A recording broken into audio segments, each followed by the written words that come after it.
ચાલો મિત્રો, આપણે ચેપ્ટર નંબર 4માં આમ તો લગભગ થિયરી પૂરી થઈ ગઈ છે, સ્વાધ્યાય બાકી છે જે આપણે હવે સમજીશું. પણ એક વચ્ચે 2 માર્કનો પ્રશ્ન હતો એ મેં ત્યારે નથી ચલાવ્યો કે આભાસી પ્રથમ ક્રમની પ્રક્રિયા કેવી? આભાસી પ્રથમ ક્રમની પ્રક્રિયા સમજાવો. તો આપણે આ પ્રક્રિયા સમજી લઈએ. કોને કહેવાય આભાસી પ્રથમ ક્રમની પ્રક્રિયા? તો સમજો બરોબર કે કોઈ પ્રક્રિયા 2 જુદા જુદા પ્રક્રિયકોના સંદર્ભમાં પ્રથમ ક્રમની હોય છે. 2 જુદા જુદા કોઈ પ્રક્રિયા 2 જુદા જુદા પ્રક્રિયકોના સંદર્ભમાં પ્રથમ ક્રમની હોય છે. સમજો, ધારો કે આપણે આ પ્રક્રિયા લઈએ A + B, એમાંથી નિપજ બને છે. આ એક પ્રક્રિયા છે. આ પ્રક્રિયામાં A અને B 2 પ્રક્રિયકો છે. તો આ પ્રક્રિયા છે એનો વેગ આવો છે કે એટલે વેગ અચળાંક, એ પ્રક્રિયકની સાંદ્રતા અને બીની સાંદ્રતા, પણ બેયની ઘાતાંક 1 છે. એનો મતલબ કે આ પ્રક્રિયા બંનેના સંદર્ભમાં પ્રથમ ક્રમની છે. એના સંદર્ભમાં પ્રથમ ક્રમ ને બીના સંદર્ભમાં પ્રથમ ક્રમ. મતલબ કે આ પ્રક્રિયાનો કુલ ક્રમ કેટલો થાય? તો કે 1 + 1 બરાબર કેટલો થાય? 2. તો આ પ્રક્રિયા ખરેખર દ્વિતીય ક્રમની છે. પણ જો આ પ્રક્રિયામાં કોઈ એક પ્રક્રિયક ની સાંદ્રતા બીજા કરતા ઘણી વધારે હોય તો જેની સાંદ્રતા વધુ હોય તેમાં થતો ફેરફાર ઘણો ઓછો હોય છે. એટલે કે લગભગ અચળ રહે છે. એટલે કે એની સાંદ્રતામાં ફેરફાર ઘણો ઓછો હોય, એટલે કે લગભગ એની સાંદ્રતામાં થતા ફેરફાર છે એને અગણી શકાય અથવા ન ગણી શકાય એટલો ઓછો હોય. એટલે એને આપણે કેવી ગણીએ છીએ? અચળ. સમજો બરોબર. તો આ જ પ્રક્રિયામાં હું એની સાંદ્રતા છે એ 0.01 મોલર લઈ લઉં અને બીની સાંદ્રતા ધારો કે 55.55 મોલર લઈ લઉં અને આ બે વચ્ચે પ્રક્રિયા શરૂ કરું છું. તો A + B એમાંથી નિપજ બને છે. હવે બરોબર સમજો, આની શરૂઆતની સાંદ્રતા કેટલી છે? એની 0.01, બીની ઘણી જ વધારે 55.55 મોલર છે. હવે સમજો, આ પ્રક્રિયા એવું દર્શાવે છે કે A વપરાઈ જાય, એનો 1 મોલ વપરાય ત્યારે બીનો 1 મોલ વપરાય. મતલબ કે જેટલા A વપરાય છે એટલા જ કોણ વપરાય છે? B. તો હવે એની સાંદ્રતામાં જેટલો ઘટાડો થશે એટલો જ ઘટાડો બીની સાંદ્રતામાં થશે. તો ધારો કે પ્રક્રિયા છે આગળ વધે છે અને પ્રક્રિયાના અંતે એની સાંદ્રતા ઘટીને 0 થઈ ગઈ. તો કેટલી ઘટી કહેવાય? તો કે હતી જ કેટલી? 0.01. તો એમાં ઘટાડો થઈને 0 થઈ ગયો તો 0.01 ઘટી.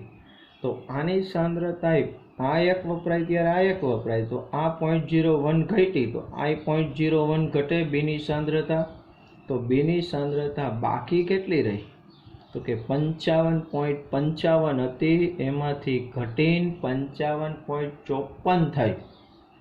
તો એનો મતલબ કે આ બે સાંદ્રતામાં ફેરફાર થયો, બીની સાંદ્રતા એ લગભગ ન થયા બરાબર જ કહેવાય.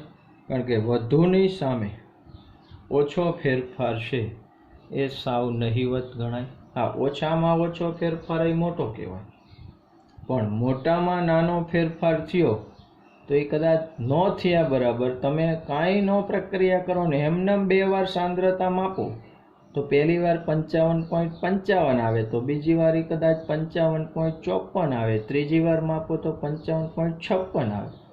એટલે કે બીની સાંદ્રતા છે એમાં થતો ફેરફાર લગભગ નહિવત છે. તો આપણે આ પ્રક્રિયા વેગનું સમીકરણ હતું કે એની 1 ઘાત બીની 1 ઘાત, પણ બીની સાંદ્રતા અચળ ગણીએ તો કે અચળ, બી અચળ, તો નવો વેગ શું લખી શકાય? તો કે નવો અચળાંક કે ડેશ મૂકી દો, કે ડેશ ઇન્ટુ એની 1 ઘાત, જ્યાં કે ડેશ બરાબર કે ઇન્ટુ બીની સાંદ્રતા. તો જે પ્રક્રિયા ખરેખર દ્વિતીય ક્રમની હતી પણ એ સાંદ્રતામાં ફેરફાર બહુ ઓછો થયો, એટલે આપણને એ કયા ક્રમની લાગશે? તો આપણને એ પ્રક્રિયા છે એ પ્રથમ ક્રમની હોય એવું જ લાગશે, કારણ કે એની 1 ઘાત છે. હવે આ પ્રક્રિયા કયા ક્રમની થઈ ગઈ? પ્રથમ ક્રમની. તો આવી પ્રક્રિયાને કહેવાય આભાસી. આપણે પ્રથમ ક્રમની પ્રક્રિયા હોય એવો આભાસ થયો એટલે આને કહેવાય આભાસી પ્રથમ ક્રમની પ્રક્રિયા. સમજાય છે? હવે આ પ્રક્રિયા છે એનું એક ઉદાહરણ લઈ લઈએ કે એસ્ટરનું જળ વિભાજન. બરોબર સમજો કે એસ્ટરનું જળ વિભાજન એ આભાસી પ્રથમ ક્રમની પ્રક્રિયા છે. એસ્ટરનું જળ વિભાજન. તો સમજો ઉદાહરણ લઈ લઉં કે આ ઇથાઇલ એસિટેટ છે, CH3COO2H5. એની અંદર પાણી ઉમેરીએ, H+ એસિડ ઉદ્દીપક રાખીએ તો એમાંથી એસિડ બને અને ઇથેનોલ બને. તો આને કહેવાય એસ્ટરનું જળ વિભાજન. તો આ પ્રક્રિયાનો ખરેખર વેગ કેટલો થાય? તો કે ખરેખર વેગનું સમીકરણ આમ થાય કે એસ્ટરની સાંદ્રતાની 1 ઘાત પાણીની સાંદ્રતાની 1 ઘાત. કારણ કે બેયના સરખા જ મોલ વપરાય છે, પરંતુ જો પાણીની સાંદ્રતા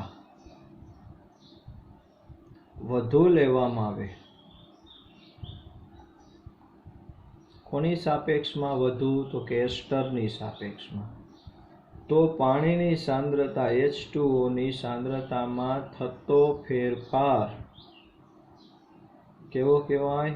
અચળ રહે છે.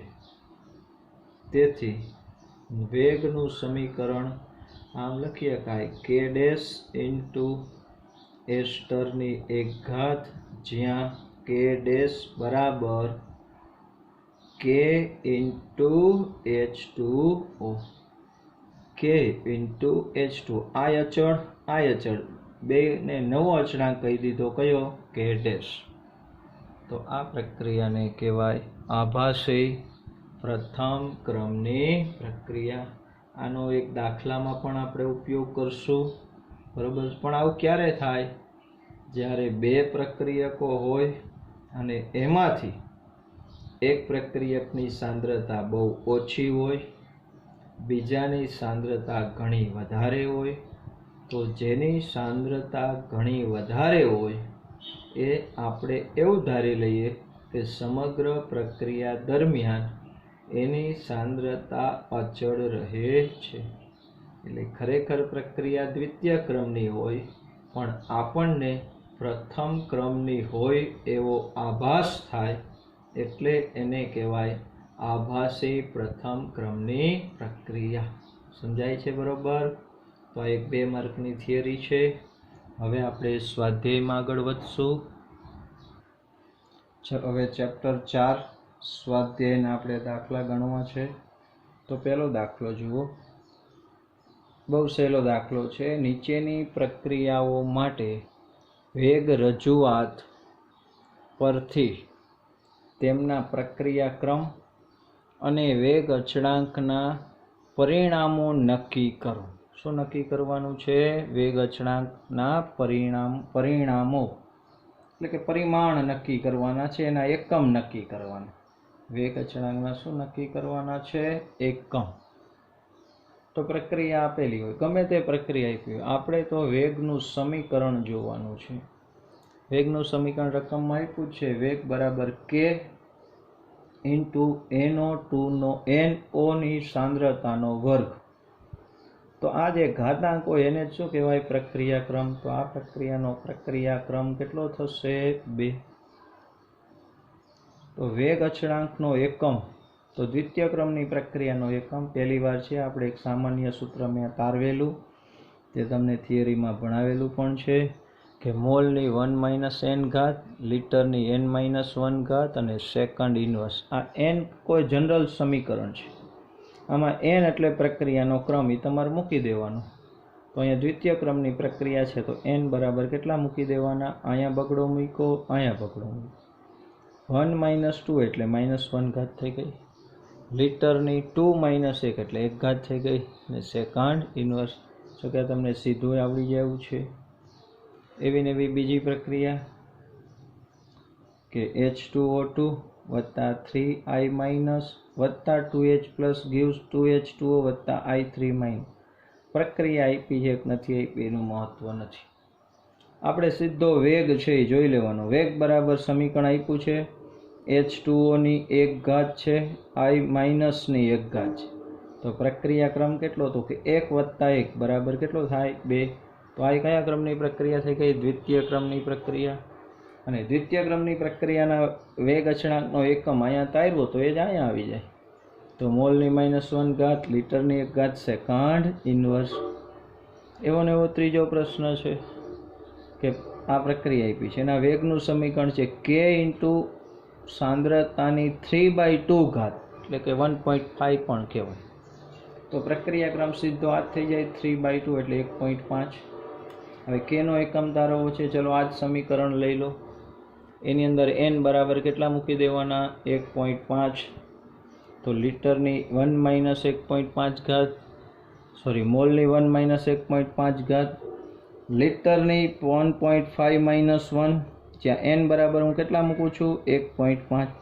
અને સેકન્ડ ઇન્વર્સ હિસાબ કરી નાખો. મોલની -0.5 ઘાત, લીટરની 0.5 ઘાત અને સેકન્ડ ઇન્વર્સ.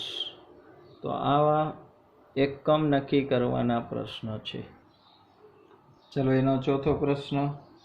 એક પ્રક્રિયા આપી છે, C2H5Cl gives C2H4 વત્તા HCl. આ પ્રક્રિયાનો વેગ આપ્યો છે કે C2H5Cl ની 1 ઘાત. કેટલી ઘાત આપી છે? 1. તો પ્રક્રિયાનો ક્રમ એટલે ઘાત છે, એ પ્રક્રિયાનો શું થઈ જાય? ક્રમ. તો આ પ્રથમ ક્રમની પ્રક્રિયા થાય. પ્રથમ ક્રમની પ્રક્રિયાના એકમ શું થશે? Second inverse. ચાલો તો આ પહેલો દાખલો અહીંયા આપણો પૂરો થાય છે. હવે દાખલા નંબર 2 જોઈએ. આપણે દાખલો સાથે સાથે ગણતા જશું અને સમજતા જશું. પહેલાં રકમ સમજી લઈએ કે પ્રક્રિયા 2A વત્તા B gives A to B. અહીંયા ચોપડીમાં પ્રિન્ટ મિસ્ટેક છે, A2 અલ્પવિરામ B કર્યો છે, પણ એ આખું ભેગું લેવાનું છે, A to B. એના માટે વેગનું સમીકરણ આપી દીધું છે કે 1 ઘાત B નો વર્ગ, જેમાં k ની કિંમત છે 2 × 10 - 6 ઘાત. તૃતીય ક્રમની પ્રક્રિયાનો એકમ છે. જ્યારે A ની સાંદ્રતા 0.1 મોલર હોય અને B ની સાંદ્રતા 0.2 મોલર હોય ત્યારે પ્રક્રિયાનો પ્રારંભિક વેગ ગણો. પહેલો પ્રશ્ન આ થયો. પછી એમ કીધું છે કે A ઘટીને 0.06 મોલર થાય પછી પ્રક્રિયાનો વેગ ગણો. આવો પ્રશ્ન છે. તો આપણે આ દાખલો ગણતા જઈએ અને સમજતા જશું. બરોબર ધ્યાન રાખજો. તો આ પ્રક્રિયાનો વેગ, પહેલા તો આ પ્રક્રિયા લખી લે, 2A વત્તા B gives A to B.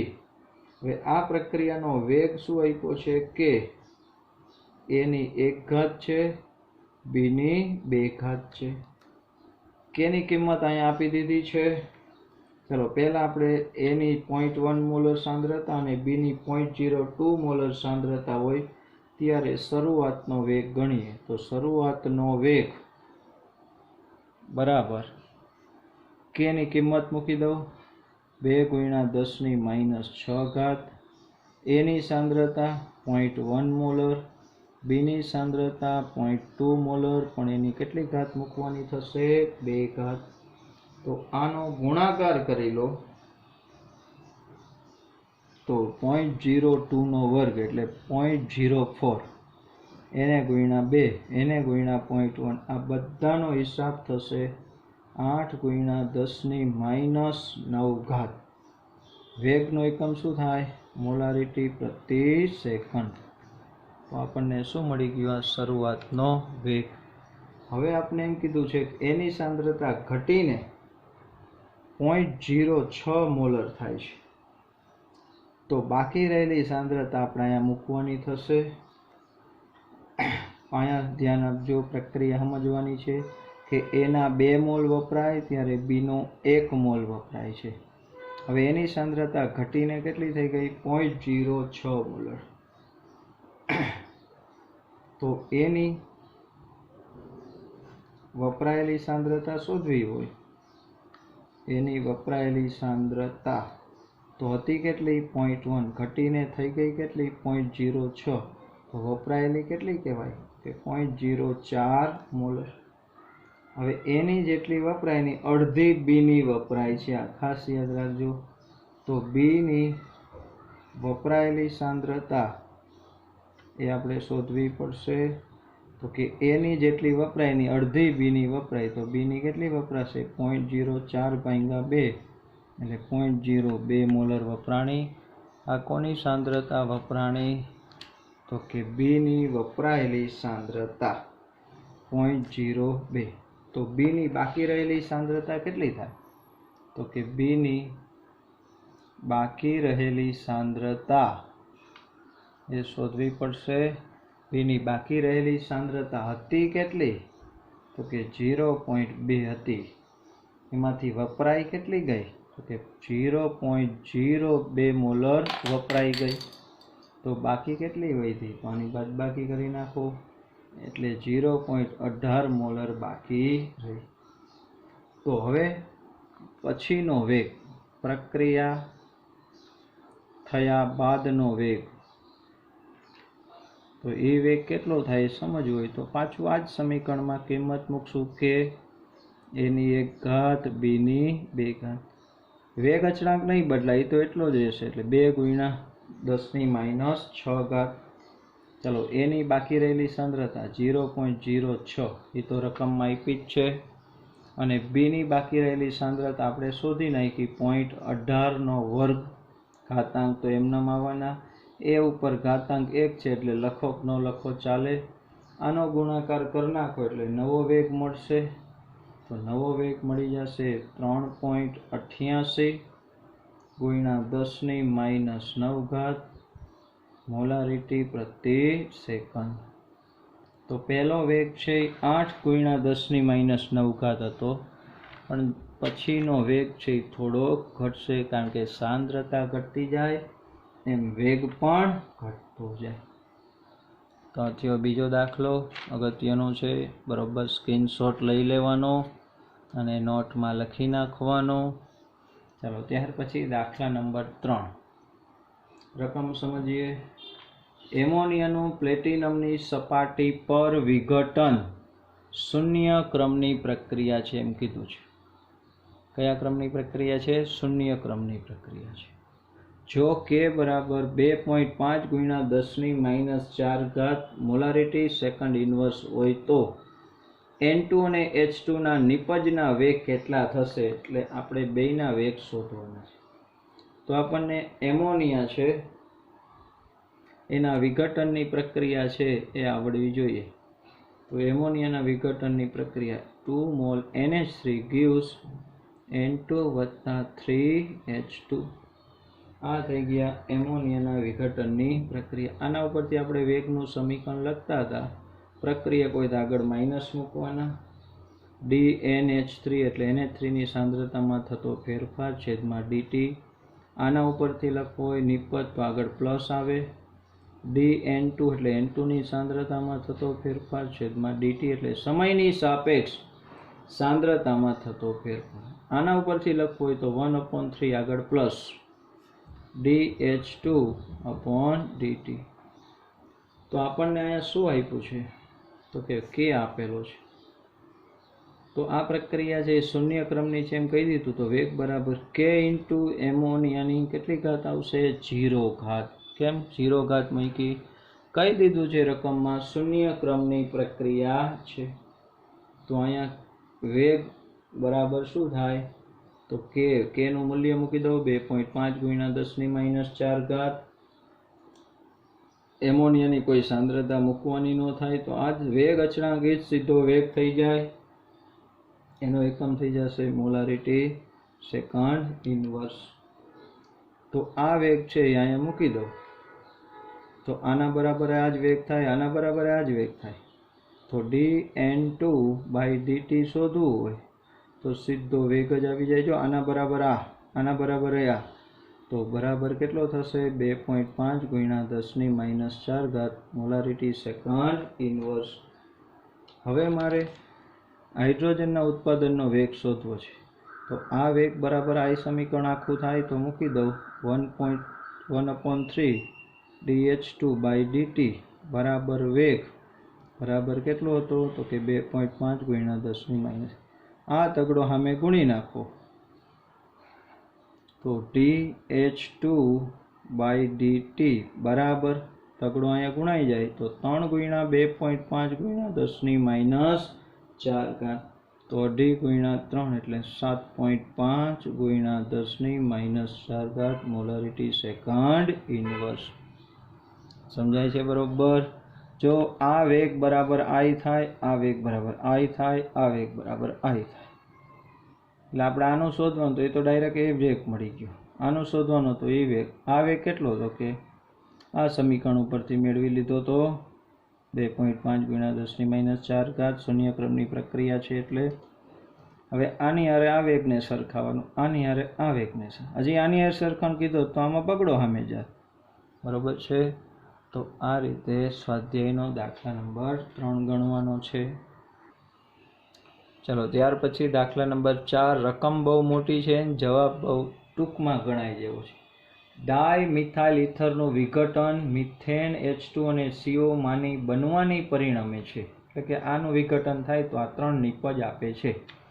અને પ્રક્રિયા વેગ આ પ્રમાણે આપી શકાય. વેગ આપ્યો છે k ઇન્ટુ ડાયમિથાઇલ ઇથરની 3/2 ઘાત. પ્રક્રિયાનો વેગ બંધ પાત્રમાં દબાણનો વધારો કરીને કરી શકાય છે. એટલે કે આપણે આ પાત્ર છે ને બંધ કરી દઈએ અને દબાણ વધારીએ તો વેગમાં ફેરફાર થાય.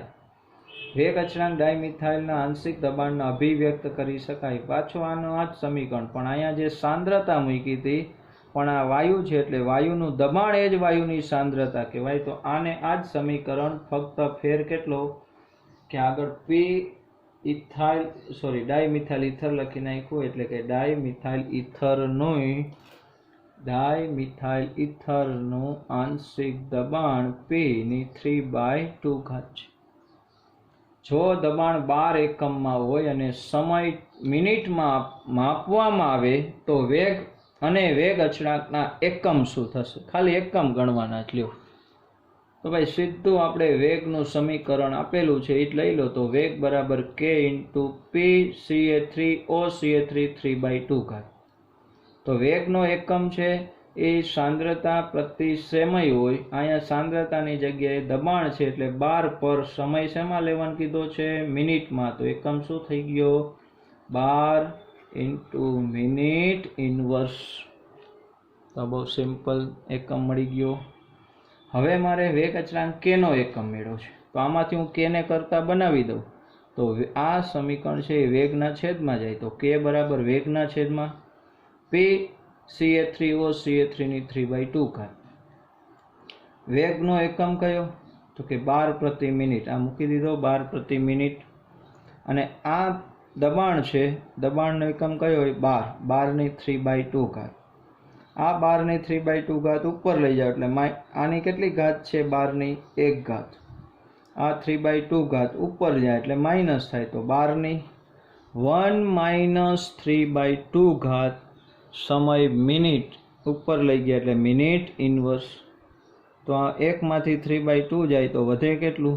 12 ની 1/2 ઘાત, પણ માઇનસ, અને મિનિટ ઇન્વર્સ. તો આ થઈ ગયો દાખલો. ખાલી એકમ જ મેળવવાના હતા. ત્યાર પછી સ્વાધ્યાયનો દાખલા નંબર 6 છે. એ આપણે ગણતા જશું અને સમજતા જશું. બહુ સહેલો દાખલો છે. એક પ્રક્રિયા પ્રક્રિયકના સંદર્ભમાં દ્વિતીય ક્રમની છે એમ કહી દીધું છે. કયા ક્રમની પ્રક્રિયા છે? દ્વિતીય ક્રમની પ્રક્રિયા. છઠ્ઠો દાખલો છે. 5મો પ્રશ્ન છે, એટલે એને અહીંયા મેં લીધો નથી. એક પ્રક્રિયા પ્રક્રિયકના સંદર્ભમાં દ્વિતીય ક્રમની છે. પ્રક્રિયાનો વેગ કેવી રીતે અસર પામશે? હવે જો સાંદ્રતા બમણી કરવામાં આવે અને સાંદ્રતા અડધી કરો, તો પહેલા હું વેગનું સમીકરણ લખી શકું. વેગ બરાબર કે સાંદ્રતાની 2 ઘાત. કેમ 2 ઘાત કરી? તો કે દ્વિતીય ક્રમની પ્રક્રિયા છે એટલે. તો શરૂઆતનો વેગ હું એને v1 કહી દઉં, કે સાંદ્રતાની 2 ઘાત. આને હું સમીકરણ 1 કહી દઉં. હવે પહેલું બમણી કરવામાં આવે. પ્રક્રિયકની સાંદ્રતા બમણી કરવામાં આવે ત્યારે શું થાય સમજો. તો નવો વેગ v2 બરાબર કે ના કે સાંદ્રતા બમણી કરી એટલે r હતી એની 2r કરી નાખી. વર્ગનો 2 ઘાત તો રહેવાની જ. ચાલો, તો v2 બરાબર કે ના કે 2 નો વર્ગ 4 ઇન્ટુ r ની 2 ઘાત વહી ગઈ. 2 નો વર્ગ 12 કાઢ લીધો, તો આવું થઈ ગયું. v2 બરાબર 4 ઇન્ટુ કે આર સ્ક્વેર. પણ આ કે આર સ્ક્વેર બરાબર તો v1 મૂકી શકાય. તો v2 બરાબર 4v1. તો જો સાંદ્રતા બમણી કરીએ તો નવો વેગ જૂના વેગ કરતાં કેટલા ગણો થઈ ગયો? 4 ગણો. આવી જ રીતે બીજું કે પ્રક્રિયકની સાંદ્રતા અડધી કરવામાં આવે. જેમ બમણી કરી તેમ આ વખતે કેવી કરશું? અડધી કરવા. તો શું થાય સમજો. તો v2 બરાબર કે ના કે સાંદ્રતા અડધી કરી એટલે r/2 નો વર્ગ. અડધી કરી નાખી એટલે r/2 લખ્યું. તો આ v2 આ 2 નો વર્ગ પણ 1ના છેદમાં છે એટલે 1/4 આગળ આવતા રહીએ. 2 નો વર્ગ 4, એકડો એમનો કે r નો વર્ગ. આ કે r ના વર્ગ બરાબર તો શું મૂકી શકાય? v1. તો v2 બરાબર 1/4v1. તો અહીંયા નવો વેગ શરૂઆતના વેગ કરતાં ચોથા ભાગનો થયો. અહીંયા નવો વેગ v2 એ શરૂઆતના વેગ કરતાં 4 ગણો થયો હતો. તો આમ લખી શકાય. તો આ રીતે અસર પામે છે. ચાલો સ્ક્રીનશોટ લઈ લેજો અને દાખલો ગણી નાખજો. અહીંયા આપણા સ્વાધ્યાયનો 6થો દાખલો ગણ્યો છે.